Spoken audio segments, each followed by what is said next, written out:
Hello guys! I'm decided na pumunta ng restaurant mag-isa.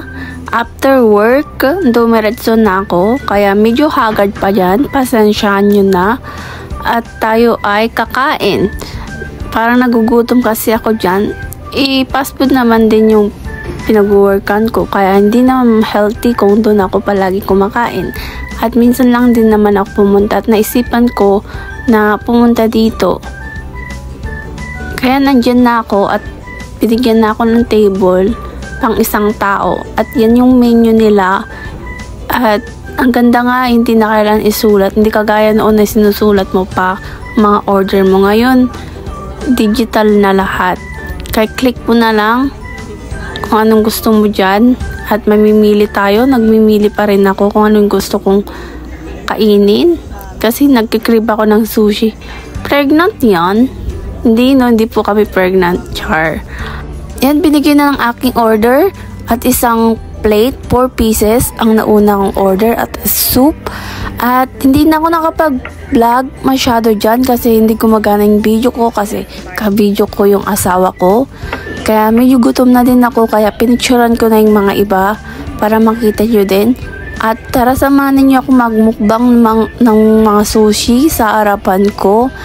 At habang nagbibideo ulit tayo dyan ay sinasabayan ko din kumain. Ayan yung mga pagkain sa harapan ninyo. At sabayan na din ninyo ako kumain habang pinapanood ninyo this video. Habang nire-record ko tong video na to ay nagkikrib na naman ako. Ay Diyos mayo. Ay puro pagkain na isip yan. Ayan, sobrang init. Habang kumakain ako, hindi ko na namalayan na sobrang init pala yung sinubo ko dyan. Gutom yan. Tara, samahan niyo ako ulit magmukbang. Nakakatakam talaga habang nagre-record ako dito. Pupunta ulit ako. Kasi hindi ko na video lahat kasi mahaba tong video na to. Kaya sinabi ko na lang sa sarili ko na tagi-isang bite na lang para makita ninyo yung mga kinakain ko. Sobrang sarap. Yummy. Hindi mo naman kailangan pumunta sa restaurant na dalawang tao. Pwede naman pumunta ng kahit ikaw lang.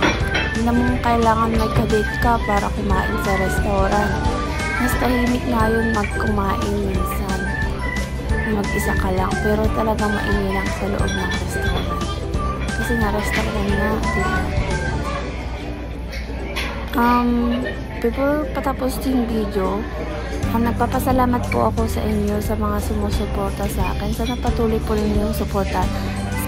Baka naman po, magbigay din po kayo ng star habang nanonood. At sa mga nanonood po na hindi ko pa followers, just click the button. Follow and follow pa more video and next time.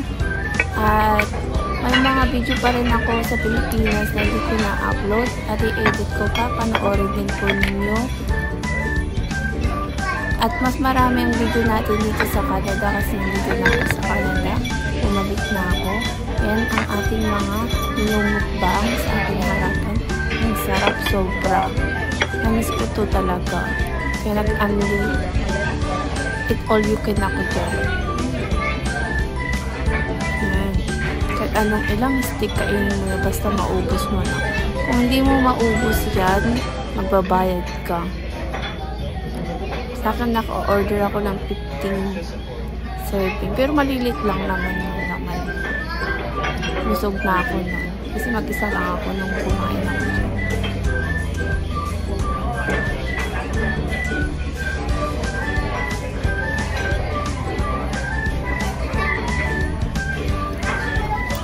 Ayan, kumakain tayo ng barbecue steak. It's a beef yan.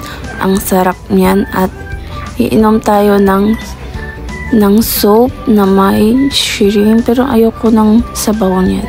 Masarap din yung noodles niyan. Pero hindi ko nagustuhan talaga. Kaya next time hindi ko na na-orderin ulit pag pumupunta ako dyan.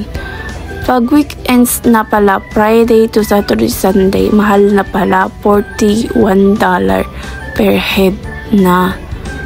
Pag mga weekdays naman, $28 per head, pero 1 hour and a half ka lang pwede mag-stay at kumain sa unlimited dito sa sushi restaurant.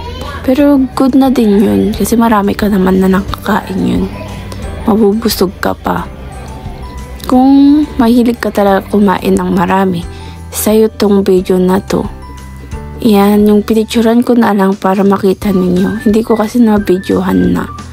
Kasi ka-video call ko yung asawa ko dyan. Salamat sa panonood. Hanggang sa muli. Hanggang sa muli sa ating new vlog. Yan po ang ating bills. Bye-bye for now.